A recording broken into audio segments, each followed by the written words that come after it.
8th of Jain Tuesday. जैसा forecast में हमने एक मतलब गेस किया था कि अभी 7:30 8 बजे मूव आना, 1 घंटे की कैंडल जो थी ये रनिंग थी कि क्योंकि बाइंग का सिनेरियो था, ट्रेंड जो था बुल था, ये क्लोज बेरिस हुई थी ओपनिंग पे आके कि दिस लेवल से अगर हम बाई एग्जीक्यूट करेंगे ऐसे इसके नीचे टीपी या तो वो एज इट इज़ मतलब कि मार्केट ने फॉलो किया। अगर इसका हम थोड़ा ये भी देखें, मतलब लॉन्ग वाला सिनेरियो यहाँ पे था, एसएल इसके नीचे, टीपी यहाँ तक। अगर मार्केट हमें मूव की मार्केट मिलती है तो 4964 पिप का एसएल हो 1 आवर के टाइम फ्रेम पे सेम, क्योंकि कैंडल तब तक रनिंग थी नीचे, ठीक है जी। 4 आवर के ऊपर की यहाँ पे अगर हमें मिलती है तो हम बाय एग्जीक्यूट करेंगे और ऑल टाइम यहाँ तक का हम टीपी रख सकते हैं, क्योंकि यहाँ पे ऑल टाइम मार्केट का हाई है ये वाला तक। मतलब ये फोरकास्ट में जो हमने डिस्कस किया market as it is market ने वही किया। पॉइंट क्या है कि एग्जीक्यूट क्यों नहीं कर पाया फिर, अगर फोरकास्ट ऐसे किया ही था तो। पॉइंट ये है कि जब मार्केट ने यहाँ पे ऐसे मूव जब मार्केट में आया तो पहले मार्केट में ऊपर गई, मार्केट ऊपर से रिजेक्ट हो गई, फिर मार्केट नीचे आई। 5 मिनट में अगर हम देखें,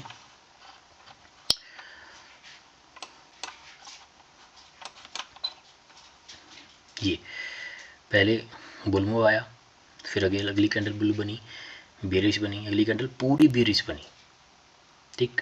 फिर उसके बाद ये मतलब कि पहले मार्केट ने फ्लक्चुएशन कर दी थी इट्स बिहाफ पे कि एक एग्जीक्यूशन का कह सकते हो कि वो कॉन्फिडेंस ही नहीं आया कि यहाँ पे एग्जीक्यूट करें। और 5 मिनट के टाइम फ्रेम में देख रहा था तो कोई वो कैंडल काइंड ऑफ वो बनी नहीं है ना।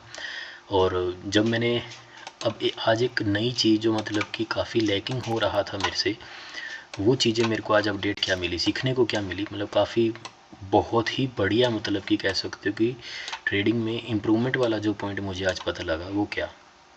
जैसे ये कैंडल यहाँ पे बनी, एग्जांपल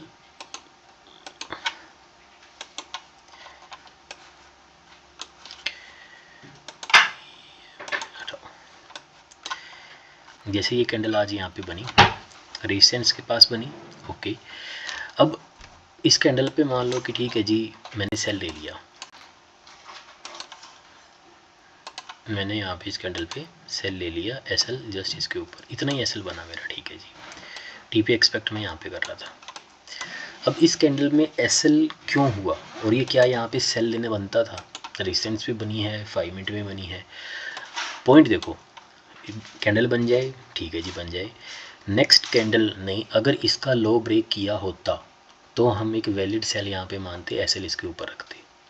5 मिनट की कैंडल बनी, अगर इसका लो यहाँ पे ब्रेक होता देन, जैसे एग्जांपल ये वाला एग्जांपल, इंगल्फिंग बनी, राइट, सेल लेते, विक के ऊपर एसएल रखते, जब तक इस वाला लो ब्रेक नहीं होता तब तक हम सेल नहीं लेंगे ऊपर। कैंडल बनी, जब तक लो ब्रेक नहीं होता हम सेल नहीं लेंगे।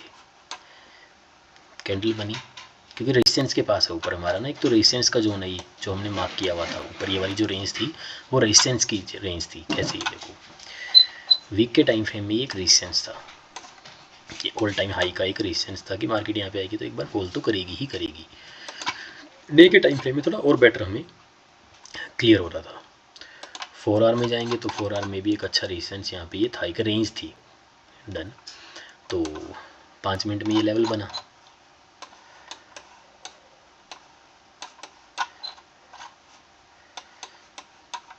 कैंडल बनी, पहली पॉइंट। दूसरा पॉइंट, इसका लो ब्रेक हो, लो ब्रेक हुआ, चलती रनिंग कैंडल में अगर हम यहाँ पे सेल लेते, चलती रनिंग कैंडल में जस्ट लो ब्रेक हुआ, सेल लिया, एसएल इस कैंडल के ऊपर रखा, 50 पिप का हमारा एसएल बनता। फर्स्ट टीपी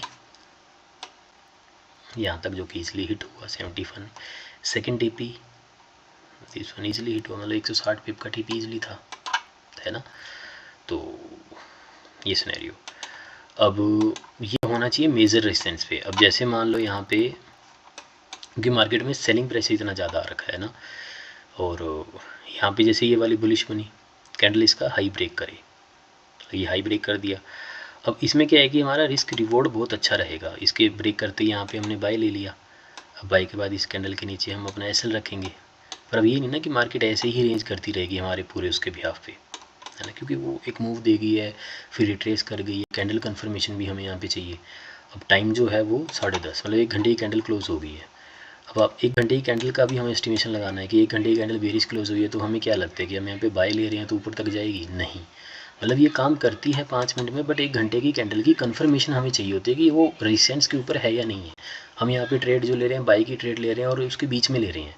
1 घंटे की कैंडल नियर बाई क्लोज हुई है ना 10:30 बजे, तो यहाँ पे हमारा एसएल है। तो ज़्यादा चांसेस मार्केट के क्या है, इसको हटा के देखो, ज़्यादा चांसेस मार्केट के ये हैं कि मार्केट इस वीक को फिल करेगी, देन बाई करेगी, है ना।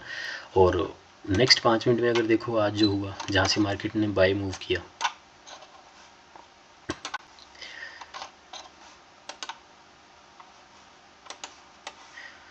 एक घंटे की जो कैंडल थी वो डोजी बन गई, मतलब बुलिश काइंड ऑफ, कि बुलिश एंड में जो थे वो जीत गए। बुल का ट्रेंड था, ये हाई था, ये हाई बना, मार्केट ने रिट्रेस करके यहाँ पे, ठीक है जी, और मतलब 8:30 डन।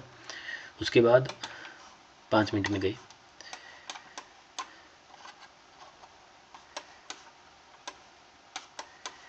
बेरिश कैंडल इतनी स्ट्रॉन्ग बेरिश कैंडल बनी। उसके बाद नेक्स्ट कैंडल ने ही उसका एक तो लो नहीं ब्रेक होने दिया, जस्ट एक अपोजिंग कैंडल बन गई बाई की। तब तक हम बाई नहीं करेंगे जब तक इसका कोई हाई ब्रेक ना हो। डन। अगली कैंडल ने जैसे अगर देखोगे तो इम्पल्स थोड़ा सा इसका हाई ब्रेक किया था, ये वीक का टिप ऊपर गई, इसके ऊपर रखते एसएल हमारा इसके, और कंफर्मेशन क्या थी कि 1 आवर में वो कैंडल बनी है, तो